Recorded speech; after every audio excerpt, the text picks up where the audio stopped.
Hello, everybody, and welcome to the October 2nd, 2018 edition of the Ephrom Josine Show.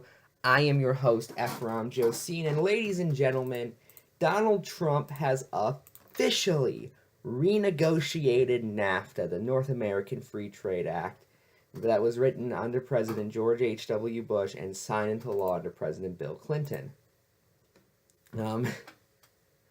Personally, I didn't think NAFTA needed rewriting, honestly. I mean, there were some short-term issues, most notably people losing their jobs, especially if they worked in factories that were easy to take overseas.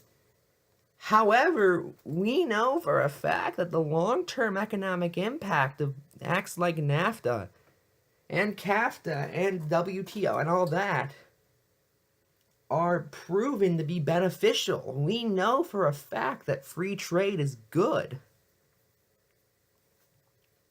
But Donald just doesn't, apparently. Or at least he pretended not to during the campaign. Here's the thing. Everything in America is going to cost more by the end of the Trump presidency, whether it ends in 2020 or 2024. Everything is going to cost more. Because he's slapping tariffs on everything. Because he's doing all these weird anti-trade deals. And to be fair, sometimes it's fine. Like, I am always for opening up trade whenever possible. I think it's the best way to ensure peace. I think it's the best way to ensure economic stability all around. I think it's the best way possible in order to essentially keep the entire world in check. I think sanctions can be useful and effective. However, I think they should be also applied kind of carefully, and we'll get more into that in a little bit. However, Donald Trump has officially remade NAFTA as the United States-Canadian-Mexican Agreement, because the three main countries involved were, well, the United States, Mexico, and Canada.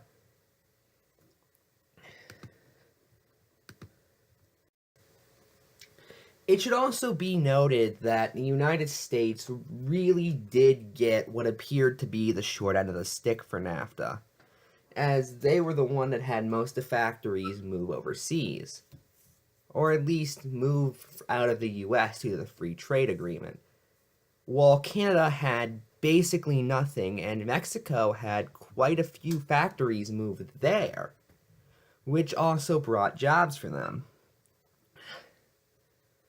However, what changed with the new agreement? The answer, not much. There are two main provisions of the new agreement that do separate it from NAFTA.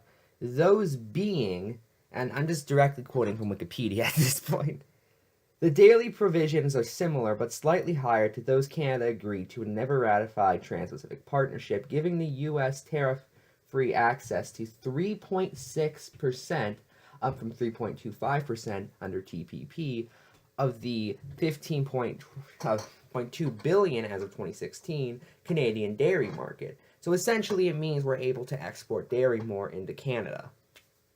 Make America able to export dairy more again.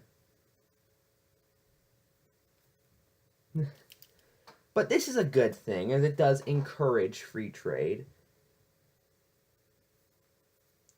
And as such, it actually caused Canada to raise how much you can purchase in the dairy market without being tariffed, which obviously is a good thing for America, or for them, for Canadians. There, however, is one other provision, and that is, as of right now, cars could be free of tariffs if they were made with 62.5% or more products made in the U.S.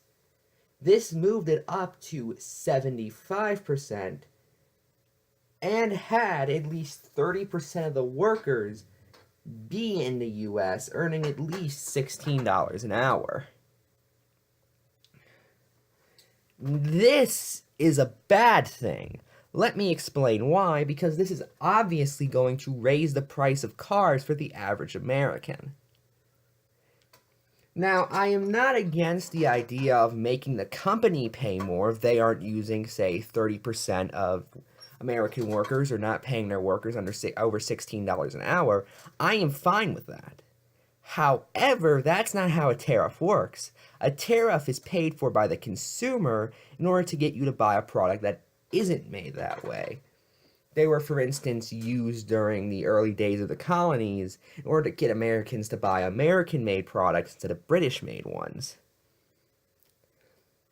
Yeah. So, essentially, you're just raising the price for the consumer instead of going after the corporation. And may I just say, that's kind of a scumbag move. If you're honestly sitting there and saying, no, oh, sorry, you gotta pay more for that car. Why? Because the worker isn't being paid enough. Wait, why are you talking to me about that? I don't have the money to pay them more. I can't pay them more. Go talk to the corporations about that. And the idea is this will affect sales, and really there's some proof of that. However, either way, you aren't hitting the main issue here. You're not addressing the underlying problem of why these workers aren't being paid as much. If Donald Trump addressed that, it would be good. He doesn't want to address that, though. He wants to screw you, the worker who probably isn't making $16 an hour because you were working on that car. But let's just watch Donnie be Donnie for a little bit. Now, this was from the rally he did to defeat Joe Manchin in West Virginia in his Senate race. This is the one where he said he loved Kim Jong-un, by the way. Or he and Kim fell in love. And we'll talk about things like that a little bit tomorrow, don't worry. However, there are a lot of lies in this speech, this one part specifically. Kyle Kulinski on Secular Talk claimed there were 7 lies, and we're going to see if we can find all of them, or maybe even more. Or if Kyle was just wrong. So I'm going to play it and stop whenever I see a lie. It's a very important election. It will decide which party controls the United States Senate.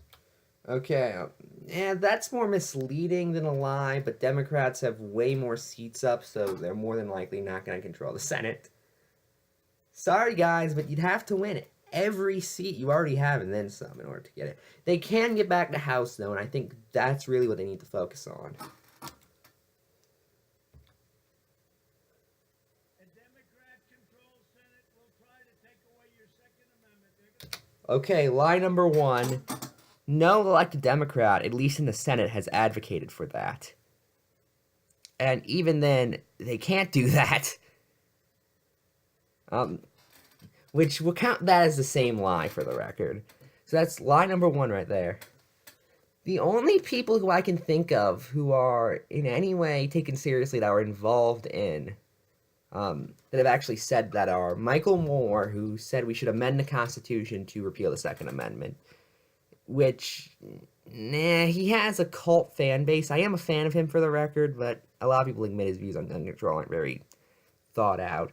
And John Paul Stevens, who was a Republican. Take it away. They want to take over American healthcare and destroy it. Lie number 2. Where's the Destroy Healthcare Act of 2018? The fact is, the Affordable Care Act helped a lot of Americans. And that was our big healthcare achievement under the Obama administration that we had to fight tooth and nail to get, but we got it. And by the way, Medicare for All systems have been proven to be better than our current system. Every study has confirmed that. And even then, we'll assume that's not true. What did he even mean there, by the way? Like, first off, not every elected Democrat supports single payer. Joe Manchin has officially, who he's rallying against, has said he doesn't support single payer.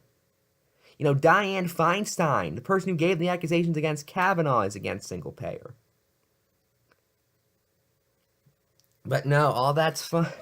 But I assume maybe he means defending Obamacare, in which case, and by the way, he advocated for a single payer system in the America We Deserve, his 2000 book when he was running for president the first time,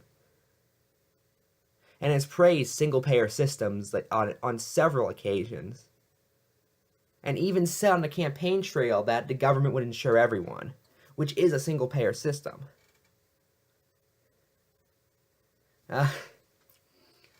But even then, what are you talking about is what I'm saying. They want to make us Venezuelan. Line number 3, no one has ever said that. No one supports Venezuela. Andrew Cuomo, the Democratic nominee for the Florida governor race, just said we should be being harsher on Venezuela, even though we've been sanctioning it once every year since about 2014. Now, I'm not going to say those sanctions are why it's failing. It's possible if we remove those sanctions, then it would still be failing. I'm sure Donald would say that. I'd probably agree. However, you can't ignore them. That's what he wants to do. That's what they want to do. That is what they want to do. That's what you want to do. Ignore stuff. You'll have Venezuela, big version. As opposed to a small Venezuela.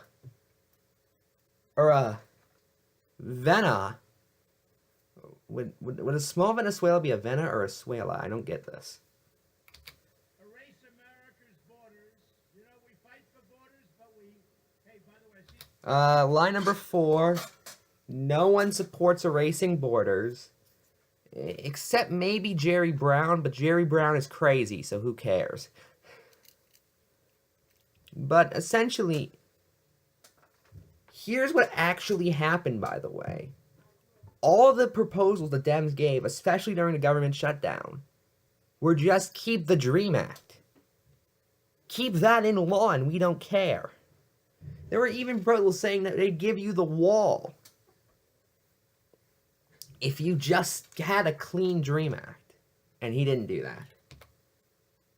See the signs? Finish the wall. That's a good... Finish the wall. We are in the process. This is a guarantee. Your coal mines and your miners are working. They will kill West Virginia coal. That's... Okay, line number 5. No one has said that. All we've said is you should regulate the coal industry. And by the way, we've been subsidizing the coal industry. That's the only reason it stays afloat. If we were to stop subsidizing it, it would collapse overnight. And you know that. That's why you're best friends with Bob Murray. That's why your buddy Bob Murray told you to play up the war on coal. Which doesn't even exist. It's a guarantee. And they want to turn our federal courts into the political arm of the Democrat resistance. You see it. Lie 6. Courts are inherently political. Well, that's not even a lie, actually. That's not a lie. We're still at 5 lies. Laws are inherently political, so, yeah. Now, Joe Manchin voted no on tax cuts. Lie 6. Your bill wasn't a tax cut. It was, or at least not one for people, as he was about to claim. It was one for corporations. 83% of the benefits went to the top 1%, and it raises tax on everyone making less than $75,000 a year over the course of a decade. For American families. He just voted no. What are you going to say? So I found 6 lies, not quite the 7 Kyle promised. But, oh well. That's still quite a bit, and really, what do you expect at this point? I'm Ephrom, and good night.